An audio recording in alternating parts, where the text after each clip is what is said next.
Details of these stories coming up shortly. Do stay with us. Let's dive right into it because the National Security Minister has condemned the recent attack on residents of Garu and Timan in the Upper East region by some military officers.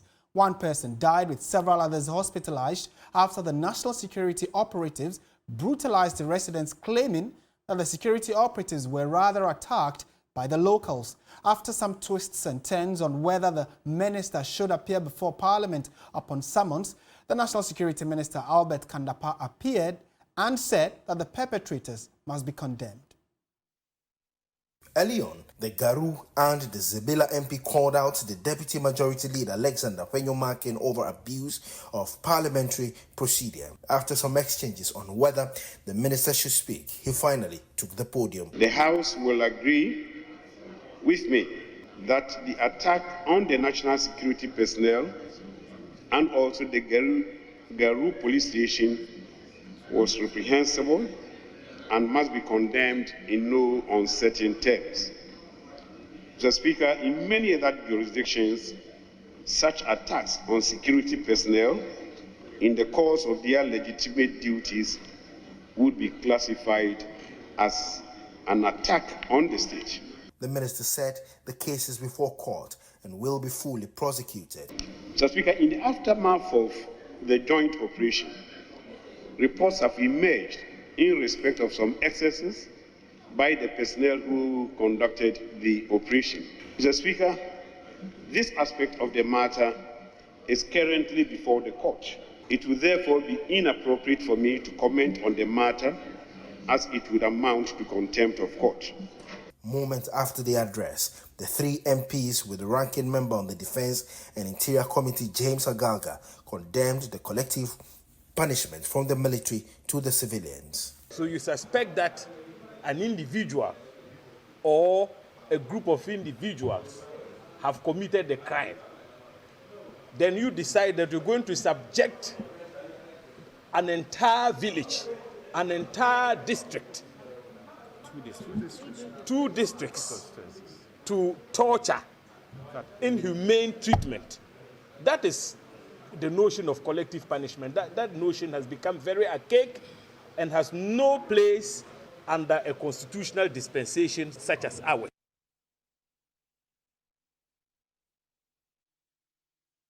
All right, so let's go to Zoom now and speak to the Member of Parliament for Garu, Akuka Albert Alalzuga, who is one of the members of Parliament who vehemently condemned the attacks on the residents there.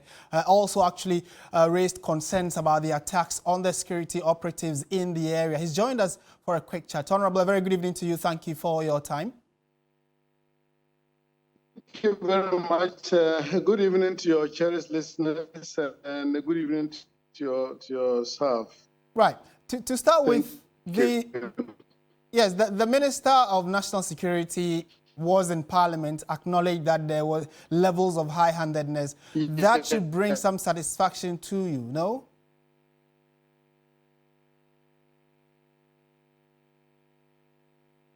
Hello, Mr. Alalzuga, can you hear me? Yeah.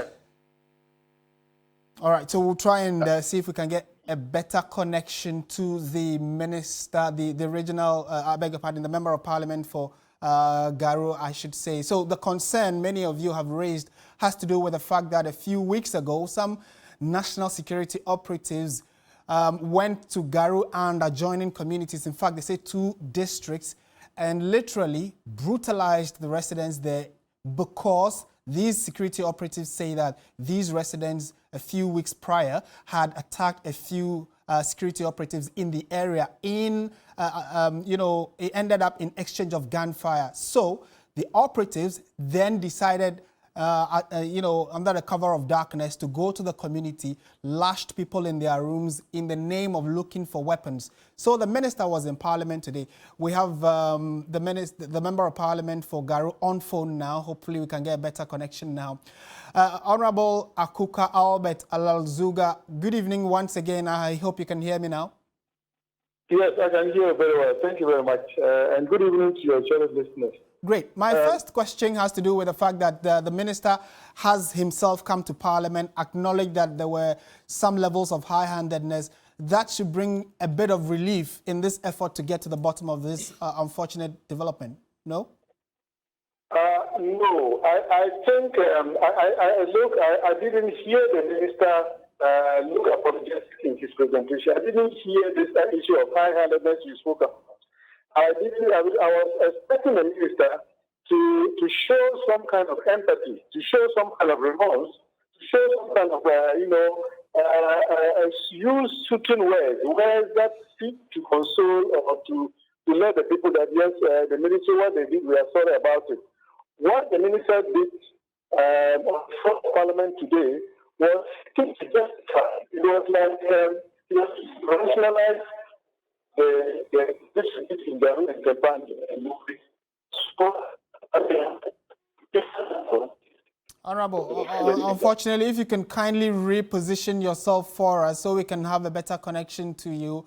But we get the point that you say the minister's appearance does very little to the call you were asking for, which was a clear and straightforward apology from the minister. Is that it? All right, so we clearly are having a challenge with this, but we'll try, hopefully subsequent bulletins will try and reach him for his position on this. And it comes on the back of the developments where, recent footage we have shows that even a few days after some of the people who were brutalized went to hospital, the marks behind them, their backs, due to the lashes they received, seem to have left quite some marks on their backs. The police or the security agencies, we were told, were looking for weapons. If we do get that better connection, we'll try and put a few questions to the Member of Parliament for Garu over there. But you're still watching News 360 on TV3. Our big story we are looking at tonight has to do with the appearance of the National Security Minister on the back of the military operation, which left a number of residents in Garu traumatized after they were brutalized by some security operatives. In more news tonight, residents and shop owners along the railway line at Jolu say they will not vacate the area after being given eviction notice by the Ghana Railway Development Authority. The over 300 property owners are pleading for more time to enable them find alternative places to move. In September this year, the Ghana Railway Development Authority gave residents and shop owners along the Nyaho Clinic area a final eviction notice. They were also threatened with a demolition exercise if they failed to vacate the land. But the affected persons are agitated, saying they will not vacate the area. There were some people, a group of people claiming ownership of the place. They brought a letter, they even served as a court summon. We are responding to them at the court. Railway also issued a letter which we've responded. And our issue is we are not squatters of this property. Their information, they said they are coming to do redevelopment of our area. And we were proposing to them that if it's redevelopment, we can also partake in that. And then they asked us to bring a proposal or as to the way forward. And we also went ahead to see the CEO of the railway company. And he was not even of the known about the letter, the said letter. I'm a fashion designer, so I have a shop on the street. What do you intend to do? Now we don't have anything to say because we've already sat down with the CEO and the matter is resolved. This stretch links you from the Shangri-La area of the main road and it takes you through to the Nyaho Clinic area, through to Roma Ridge and the Kaukudi runabout. But the buildings you see on this particular stretch, especially from the right-hand side of this particular stretch, we understand are sitting on the land of the Ghana Railway Development Authority. And of course, they have been given eviction notice or they have all these buildings and shops here demolished. There are also several shops doing different businesses on the stretch, which have been estimated to affect 1,000 livelihoods. The issue of demolition, we don't understand. So you have permits? We have lease document from them to stay. And we have operating permits, and the AMA, they come here all the time to collect revenue. About 300 property are involved. The Speaker of Parliament has cautioned Ghanaians against whipping up the tribal sentiment and religious divisions as the country prepares for the 2024 general elections. According to Alban Babin, the country needs a peaceful environment in which people can freely practice their beliefs and practices without fear of persecutions. He spoke at an event to launch the Ghana Parliamentary Caucus on Freedom of Religion or Belief in Accra. Despite the diversity and existence of different sects and religious bodies, Ghana continues to enjoy peaceful coexistence among citizens, one that is admired by many countries. But following the election of Dr. Mahamudu Bawumia as flag bearer of the New Patriotic Party against John Dramani Mahama of the National Democratic Congress, some activists and commentators have made religious affiliation a yardstick for victory. This, the Speaker of Parliament believes, must not be entertained, adding that Ghanaians must learn to accept one another's beliefs and practices for a national growth. Ghanaians must learn to appreciate and embrace the choices that define others' theological systems, principles, and precepts. Freedom of religion or belief is a fundamental human right that we must cherish and honor. Citing the Israel-Hamas war, Alban Bagbin urged Ghanaians to continue to nurture peace with love, unity and tolerance, while urging other countries to emulate Ghana's example. The coexistence between Christians and Muslims in Ghana is truly remarkable. Actually, it's not only Christians and Muslims, but the Abrahamic religion. This is what we are calling for. If we had this, the Middle East would not be in turmoil. There are a number of times that politicians and even electorate in general play the religious and tribal cards during elections especially.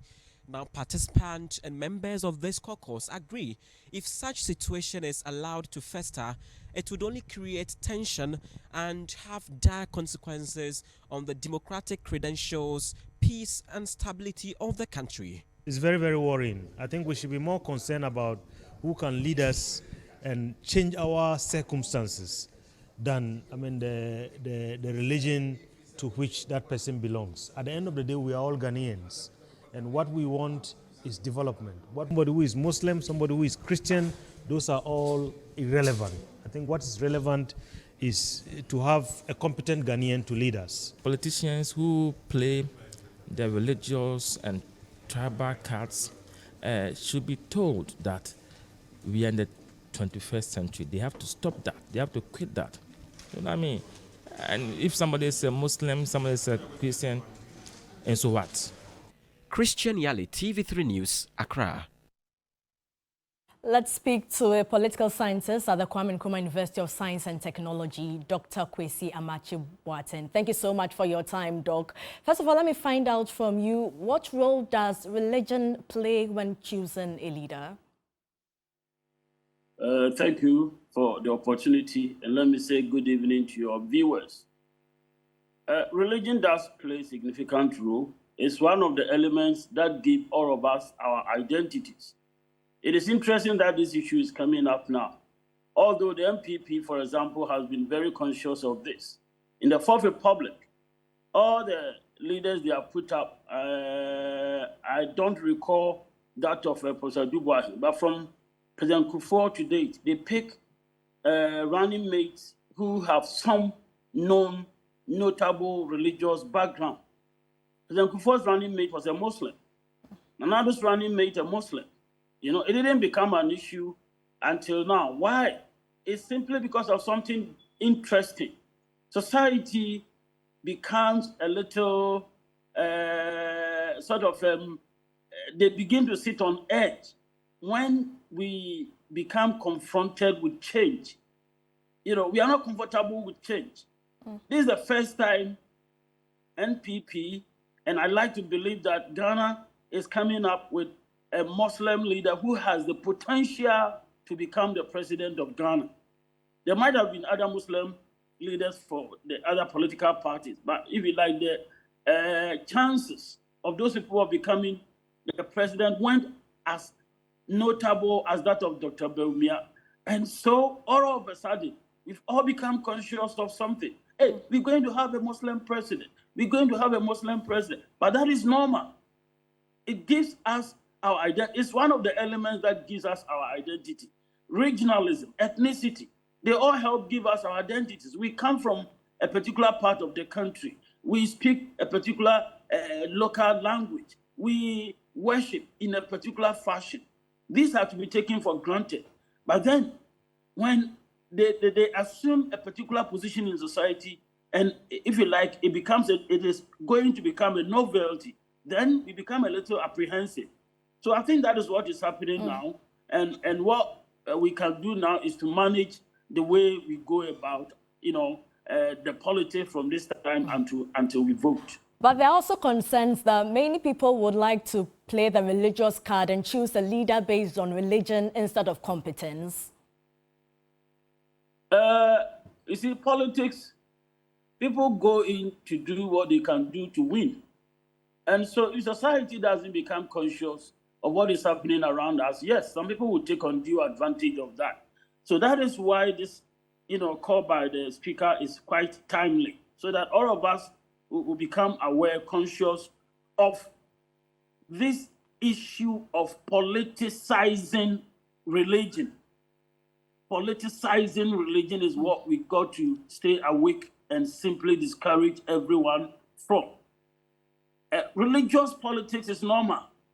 If a Christian becomes the leader, we don't find anything wrong with that. In the same way, if a Muslim becomes the leader, the president, we shouldn't find any difficulty. But in the course of becoming the president, if the call assumes this posture, vote for me because I'm a Muslim, vote for me because I come from this part of this country, vote for, then you are politicizing religion. So from now, we are going to stay awake and then, ring the alarm bell when some of these claims are made.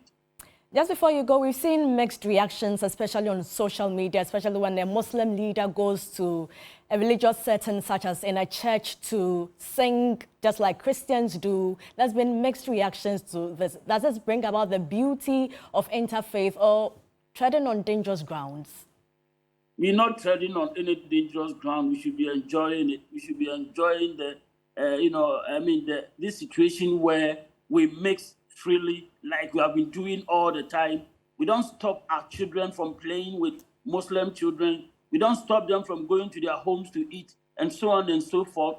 So that if during this time of, the political season, if I should put it that way, we have a Muslim leader who definitely needs to engage the Christian community and goes to a church, he or she sings, participate in the church program. What does it mean? As a person forsaking his faith? No. It is part of the politics, and this is something that we should learn to embrace. It's a new thing. Maybe that is why we are reacting the way we are reacting. But I think with time, we'll come to accommodate it. Doc, thank you so much for your time. And Dr. Kwesi Amachibuaten is a political science lecturer at the Kwame Nkrumah University of Science and Technology. All right, certainly a very tolerant country when it comes to religion, aren't we? All right, let's go to the Ashanti region now, where family of the late Victoria Dapa, who was murdered at Edum in the Ashanti region, are worried over the strike by jurors. They fear that the continuous absence of the jurors will unduly prolong the case. It could best be described as no-show in court when the case involving a police officer accused of killing his girlfriend was called here at the Kumasi High Court. Although the accused, the state and the defense counsels were present in court, the case had to be adjourned due to the absence of the jurors. The jurors are on strike over unpaid allowance since March 2022. Family of the late Madra appear unhappy with the development as they fear this may delay the case. Nanado Berima is the family head. We are trying to tell the Jews to help us to squeeze themselves to come and help the family, because sometimes it can go to your way, it can go to the other way. And At the same time, we are telling the government to, help the jewel to do whatever they want so that they can return to court and help the needy. Inspector Ahmed Chumesi was arrested in April 2023 after he shot his girlfriend multiple times, leading to a death. He will reappear in court on December 4. However, until the jurors resume their services, the case will continue to be adjourned. In a related development, family of the Missing Lands Commission staff, Rodney Amwa, has placed 100,000 Ghana cedis bounty for information that will lead to a whereabout. The 32-year-old senior lands administrative officer has been missing since 2021. Her husband, Dr. Wilberforce Agri, a lecturer at the Petroleum Department of the Kwame Nkrumah University of Science and Technology, who is accused of kidnapping his wife, is on trial at the Kumasi High Court. A third witness was cross-examined by the Defense Counsel on Monday, November 13, and the process is expected to be completed in the next adjourned date, December 12, 2023. Cecilia Obenewa Apia is the mother of Rodalyn. All these bureaucracies that are going on is not bringing my daughter. I need my daughter. That is the bottom line. The bottom line is that I need Rhoda. That is why I have appealed, and I continually appeal to all Ghanaians. That's why we have put 100,000 Ghana cedis on Rhoda, that whoever finds her or whoever has knowledge or whoever knows where she has been kept, please, I am on my knees. It's my daughter I need. It's my daughter I need. It has been 2 years and over. It's not easy. Ibrahim Abubakar, TV3 News, Kumasi. Let's now go to the central region, where some residents of Abrafo-Frame and adjoining communities near the Kakum National Park in the region have vehemently opposed any attempt to give up portions of the Kakum National Park for mining. The reaction comes at the back of a supposed application by High Street Limited, a mining company, to mine in the Kakum National Park. The reaction comes on the back of a supposed application by High Street Limited, a mining company, to mine in parts of the Kakum National Park. The residents feared any form of mining would destroy the forests and the water bodies in the area. Some locals who sell around the park are strongly opposed to any such move, since it could destroy the forest reserve. I didn't attraction for a internet is one for bar, and near my baby, they were who follows that, and so about Kakum who send you for listening. This is one of the resources that has made Ghana popular, and it should be maintained. I'm sending communion from no mama, I deal with Yam Lasso. This is somebody could do what you have. I may add a minute to. I never mean to me say, Mommy, shall bossy. She good year to know you was a cat. I strongly oppose the idea of mining here. We may end up losing everything. And I said they are deported on the Bamay. You better go to Hanma, a chimban, your nana, your money, your man, woman, baby, and you need. We will be doing the next generation a disservice if we allow this request. Some Ghanaian and foreign tourists who the news team spoke to also urged the Minerals Commission not to ever give in to such demands. Authorities shouldn't be selfish. They should sit up and realize what they have. A lot of people have a lot of things, but they don't know what they have unless they lose it. Now they should rethink and think again and rather improve on the forest than to destroy it or to sell it for people to use it as a galamsey site. Efforts to get some more information from the Forestry Commission office at the park proved futile. The Kakum Park became a national park in 1992 after it was created in 1925 as a forest reserve with a protected area cover of 360 square kilometers. It was the second most visited site with 136,256 tourists in 2022. In March 1995, Kakum National Park became home to the only canopy walkway on the African continent.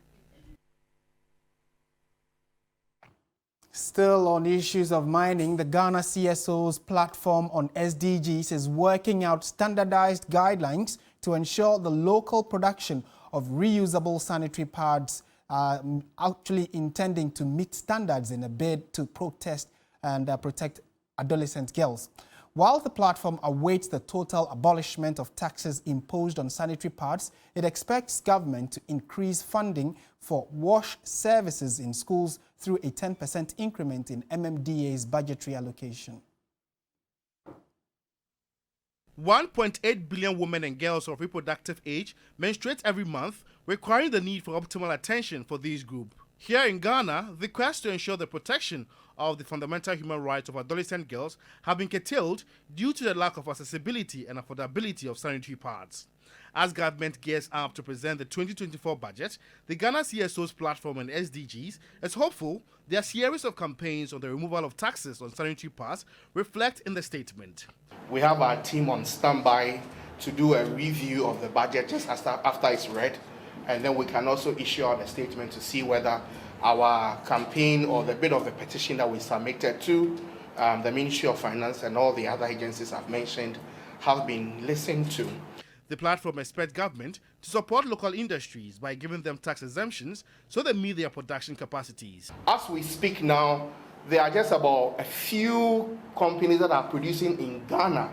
The rest are imported. But what we are working out now is to get a standardized guideline to ensure that local production of the reusable parts meet the standard so that our young girls will not have any health implications as they do that. An adolescent girl who spoke on behalf of menstruating girls, Andrew Kujo, explained how taxing sanitary pads translate into taxing womanhood. Menstruation is a natural phenomenon, and an imposition of taxes on sanitary pads, which is a basic necessity of life, is reinforcing the gender and social norms which we strive to minimize. Period is biological. Period is biological. To the Labour front, and a meeting between government and organised labour on salary increments has ended inconclusive. Labour is demanding more than 30% salary increments, which government is yet to consider. Well, at our last meeting, it was 30%. Very, very grateful, but we are not able to disclose any figures and counter figures as of now. What we have done is that we have been engaging each other. We were not able to reach an agreement today. We are hopeful that hopefully tomorrow we should be able to reach an agreement. Just be patient with us. Once we are through with this exercise, you will get to know the outcome. Obviously, we are going for about 32 or 35%. It's going to be something very good. What is something very good as that mean? Well, your guess is as good as mine. So our people should be relaxed. We are negotiating for them. Everything will be okay. Thank you very much. My final question to you, Doc. Yeah. Looking at your judgment on the minimum wage, does that serve as a base for the base pay negotiation? Because we are hearing about 45%. Is this something that you are going higher or within the 45%? Of course, yes. The minimum wage is a guide to the base pay. So it's going to the minimum wage is going to determine the base pay. So obviously, then Labour is starting on 45%. I don't know what the minimum wage is. Son, are you getting something better for Labour? No, definitely negotiations should come up with something better. So we are expecting something better for Labour and for government itself. So 30% more than that? I don't want to talk about percentage. Last year we had 30%. Last year we had 30%. And this is negotiations. And you know that if you say better, what do you mean? What is your understanding of better? Improvement on the 30%. Let's see how it goes, please. Let's see how it goes. What figures have government been tabled so far? Oh my, Dan. I say let's move on. Let's move on tomorrow. You will get to know where we get to tomorrow when we meet. In other news this evening, the Ghana Police Service has agreed that protesters of the Fixing the Country movement would now be allowed to present a petition to former President John Mahama over his alleged involvement in the Airbus scandal. The group is seeking to force former President John Mahama to avail himself for investigations by the special prosecutor on his alleged involvement in the Airbus scandal. Convener for the group, Ernest Owusu Bempa, says the postponement from 16th to the 23rd of November is in honor of former First Lady Theresa Kufuor, who will be laid to rest on the same day. There's going to be an all-important funeral, which is to the whole entire nation has lost a great woman. It's a former First Lady of our Republic, Mrs. Theresa Kufuor, and majority of the nation or the entire nation will be mourning her and fixing the country movement. Majority of our people have agreed that it will show disrespect for us to be picketing or be demonstrating that particular day. Still watching News 360 on TV3. Stay with us. When we return, business, sport, entertainment all lined up. It's now time for the latest in the world of business news with Michael Obodu. Ahead of the budget reading, what is the Association of Ghana Industries saying? Well, basically, they want government to tackle smuggling head-on because obviously the goods that are coming in are not paying taxes. So it makes it more difficult for them to stay competitive. Okay. And this one doesn't have to come from an association. It's like the government or the Ministry of Finance themselves should know, don't they? At least they are asking for it. Okay. All right. Hello there. Good evening. Welcome to the business segment here on News 360. My name is Michael Obodu. Now, in anticipation of the 2024 budget, the Association of Ghana Industries, AGI, is calling on the government to address key issues such as smuggling and the removal of taxes on raw materials at the ports. AGI contends that these measures are crucial for the thriving of local manufacturers in the upcoming year and would serve as a tangible evidence of the government's commitment to fostering the growth of local industries. All through the year, businesses in the country, including the manufacturing sector, faced a plethora of challenges. Industry players grappled with a depreciating currency, heightened taxes, and elevated inflation levels, compounding existing challenges such as the high cost of doing business and escalating power costs. Despite the government's prior commitments to ensuring economic stability and growth, the Association of Ghana Industries, AGI, underscores the urgency of addressing these specific challenges to provide a conducive environment for local industries. As the budget presentation approaches, AGI emphasizes the need to tackle smuggling as a crucial measure to safeguard local producers. Because they don't pay the taxes at the ports, it comes very cheap and handy. And consumers most times just go for the cheapest. So making us suffer. Because once they are not buying our product, then we are unable to continue to employ people.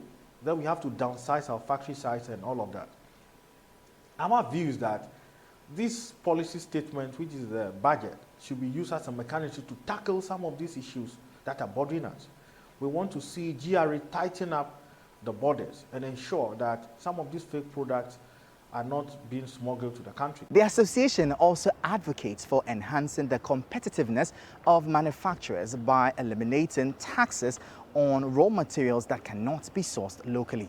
Currently, the situation is that we are struggling to compete with the fake and imported, some of these fake and also imported products that we witness.